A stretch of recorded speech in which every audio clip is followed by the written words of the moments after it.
Buenos días, buenas tardes. Yo soy Magdalena Correa Blázquez, investigadora en la Universidad de Almería, y junto con María José Torrearo y Raquel Latorre Martínez he elaborado este trabajo titulado La ambivalencia en el cuidado de sí en salud mental a través de un análisis fenomenológico e interpretativo. Esta es la estructura que voy a seguir a lo largo de la presentación, empezando por la res cogitans y acabando en los resultados y conclusiones con la forma de expresión en redes, que serían pues, los videojuegos seleccionados que pueden consultar en el resumen, pasando por el sujeto loco, el cuidado de sí, la web 2.0 brevemente. Y finalizando, por último, con referencias bibliográficas y medios de contacto. Bueno, pues en 1637 se publica El discurso del método de René Descartes, una de las obras fundacionales canónicas de la filosofía occidental, en la que René Descartes pues, se plantea una pregunta: ¿cómo podemos llegar a verdades que sean claras y evidentes? Y llega a la conclusión de que eso se puede hacer a través de la razón. Y así es como se funda lo que sería una corriente de pensamiento en el siglo XVII, que es el racionalismo, junto con otras como el empirismo de Hume y el positivismo. Descartes, cuando se plantea esto del método cartesiano, lo que dice, bueno, vamos a dudar. ¿Vamos a dudar de qué? Pues vamos a dudar de todo hasta que haya algo de lo que no pueda dudar. ¿De qué no puede dudar en última instancia? Pues ¿de qué está dudando? ¿No? Él se pone a dudar, empieza a pensar, ¿no? Dice, bueno, pues hay algo que es innegable aquí y es el mero hecho, el mero acto de la duda en sí. A partir de esto, pues es de lo que surge esa ya sentencia a día de hoy de Je pense, donc je suis, pienso, luego existo, de la que se deriva la res cogitans. ¿La res cogitans qué es? Pues traducido directamente del latín, cosa que piensa. Y como dentro de la teoría de Descartes, el yo cartesiano, el yo que piensa, el ser humano entendido, el sujeto entendido como algo capaz de dudar, pensar o razonar. Por eso, ¿no? Escribió Descartes, ¿qué soy? Pues una cosa que piensa. ¿Qué es una cosa que piensa? Es una cosa que duda, entiende, concibe, afirma, niega, quiere, no quiere y también imagina y siente. Y bueno, podemos pensar, bueno, pues ni un problema, ¿no? Descartes, muy bien.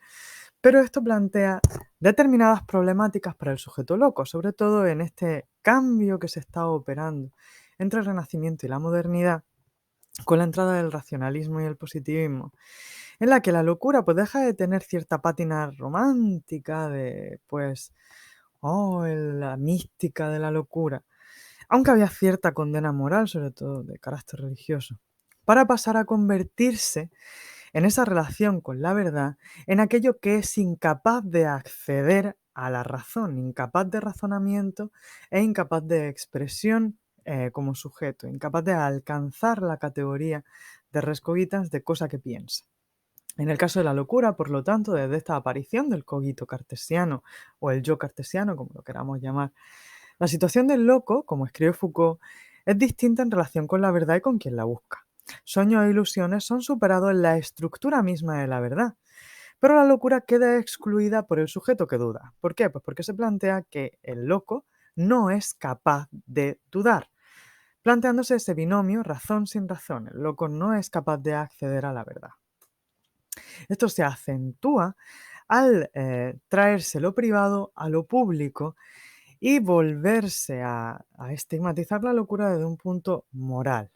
¿Por qué? Pues porque la locura, tal y como escribe Luis Sáez, se concibe como una sinrazón deleznable moralmente que hay que hostigar en pro del progreso humano hacia su supuesta perfección autotransparente.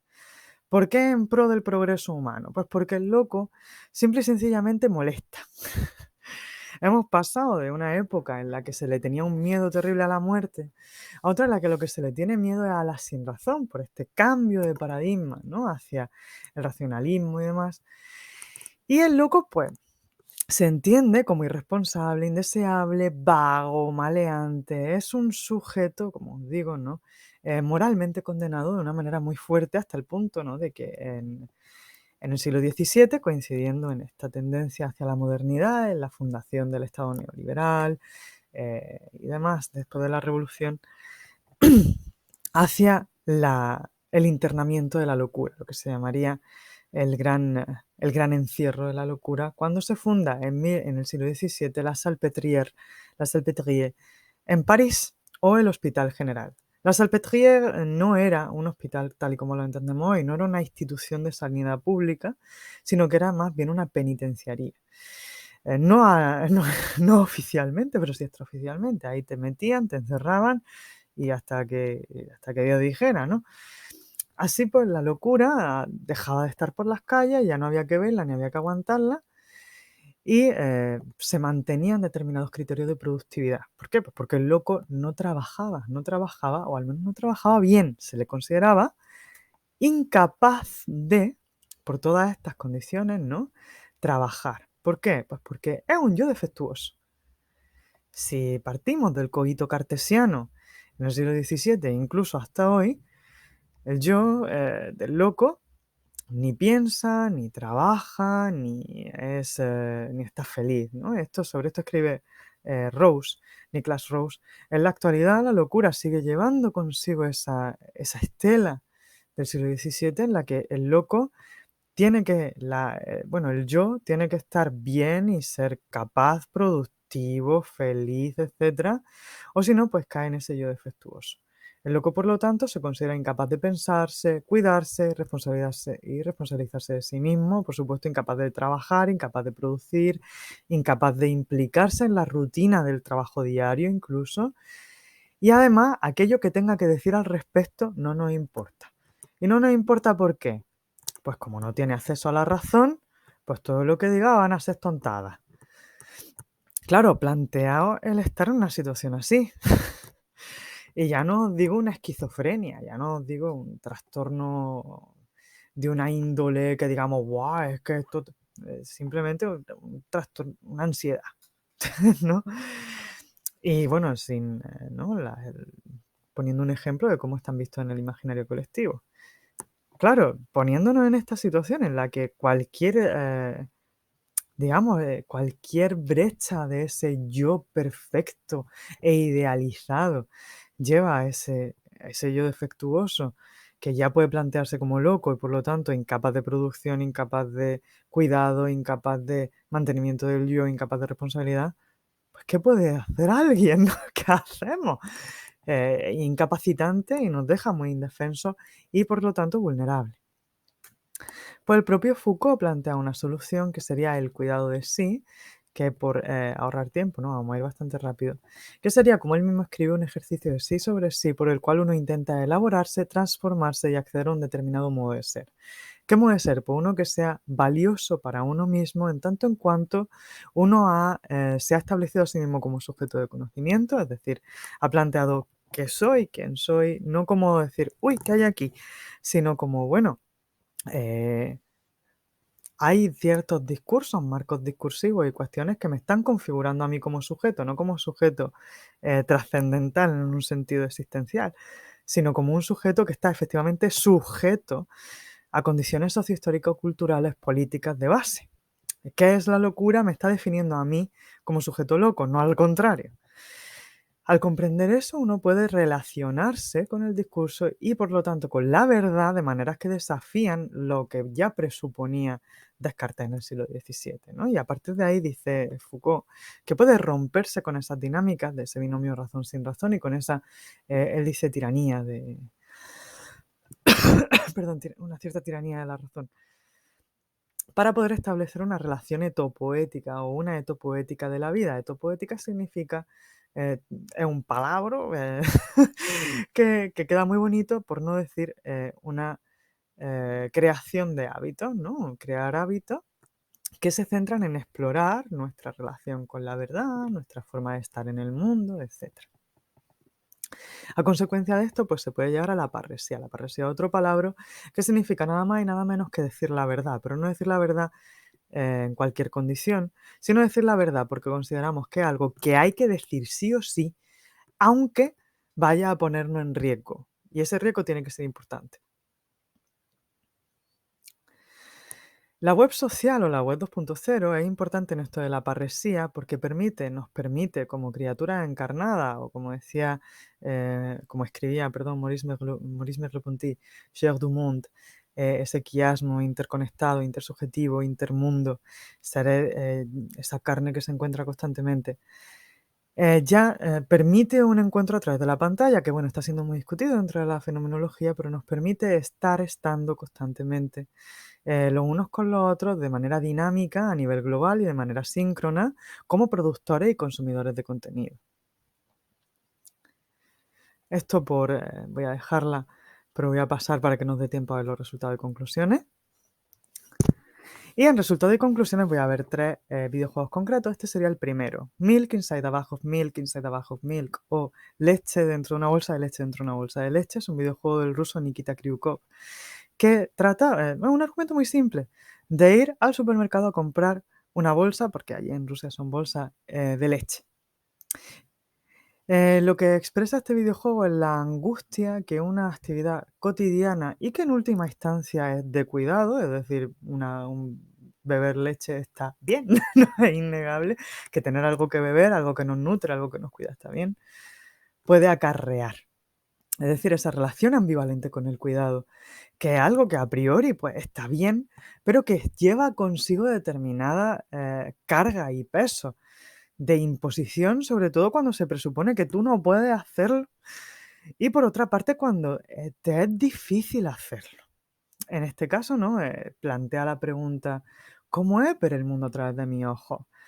Y también expresa, ¿no? Una bolsa de leche que tira de mí, recordándome lo que era la terapia física. Es decir, habla de esa relación con el cuidado que es tan compleja, porque al final se plantea como un volver a entrar dentro del circuito de lo que la sociedad por decir, ¿no? O el entramado sociohistórico cultural considera que uno debe hacer, en este caso, pues trabajar, ser capaz de producir, ser capaz de estar insertado en esa sociedad. Aquí, Nikita, de una manera muy, además, concisa y muy interesante, expresa pues toda esta angustia. Estas angustias se desarrollan todavía más en un juego que se llama Depresión, de Manuel Cruz, que es un juego experimental que Manuel Cruz elabora basándose en testimonios de personas con depresión, en el que pues tú eres un pequeño iconito y te mueves hacia un objetivo, pero cada vez que lo intentas surgen obstáculos nuevos. Por ejemplo, en la escena 4 dice, todo el mundo te dice lo que tienes que hacer, pero ¿cómo pueden saber lo que es mejor para ti? ¿No? Y en ese sentido, pues todo el mundo, es cierto, ¿no? Todo el mundo tenemos la tendencia a decirle a todo el mundo lo que tiene que hacer. Pero en el sentido de la locura está esa idea, ¿no? De cómo tú no eres capaz, y déjame que te lo diga yo. Pero el cuidado es una tarea muy íntima, visto desde esta perspectiva de la depresión. Aquí en esta diapositiva, pues vemos, por ejemplo, esta imagen del centro, en la que hay como un montón de cajas alrededor, en la que la idea, ¿no? El concepto era, a veces todo parece un obstáculo. Pues planteároslo, ¿no? El tener que acceder a un mundo en el que todo es un obstáculo, en el que todo el mundo te está constantemente diciendo, tienes que hacer esto, tienes que hacer esto, tienes que hacer lo otro, porque se te presupone incapaz.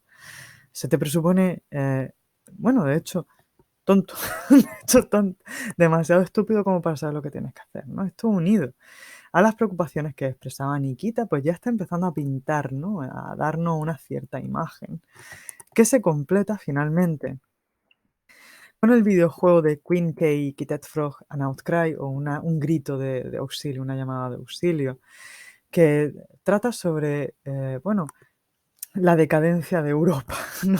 Como un elemento global, pero como un elemento central la exigencia, perdón, de productividad y cómo introducirnos en el mercado laboral cuando tenemos ciertos problemas para mantener determinadas rutinas que nos imposibilitan el hacerlo de una manera, digamos, que se considera normal. Cómo esos impedimentos afectan a nuestras vidas, cómo nos hacen sentir cuál es la tensión que se maneja ahí. Porque trabajar también se puede considerar una opción de cuidado, que en cierto modo es, bueno, pues trabajo para tener dinero, para poder ir a comprar leche, para poder superar los obstáculos que me plantea la vida. Pero el trabajo se convierte en uno de los obstáculos que me plantea la vida y no tengo manera de resolver esos obstáculos que se me están planteando. Y por ejemplo, aquí le pregunta uno de los antagonistas, ¿no? Justifica tu vida. Y una de las opciones, ¿no? que tienes como jugador es justificarla a través del trabajo. Pero es el trabajo una justificación de la vida o viceversa. Para concluir, lo que estos materiales nos están diciendo en una suerte de resultados todavía y conclusiones aún incipientes, es que estas personas quieren ser capaces de su propio cuidado, quieren cuidarse, quieren hacerlo y estos trabajos, estas obras, son expresión de que lo quieren hacer porque son, bueno, obras de parresía, obras catárticas, obras de expresión de algo que les es importante y obras a través de las que se están cuidando. Pero también nos están diciendo que su relación tanto con la productividad en el mundo laboral como con el cuidado es ambivalente. Requiere de ellos determinadas cosas que no se reconocen y si se reconocen, les vuelven a invalidar. No es como, bueno, podemos reconocer que esto está sucediendo, podemos adaptarnos, no adaptarnos, qué necesitas, qué no necesitas, sino que ya se plantea la idea de que estas personas son menos y, bueno, no van a poder superar jamás estos impedimentos que están teniendo en su día a día. Y con esto concluiríamos la presentación. Aquí estarían las referencias que se pueden consultar. Muchísimas gracias por su atención. Quedamos tanto Raquel como María José como yo pendientes de cualquier duda o comentario que puedan tener. Muchas gracias.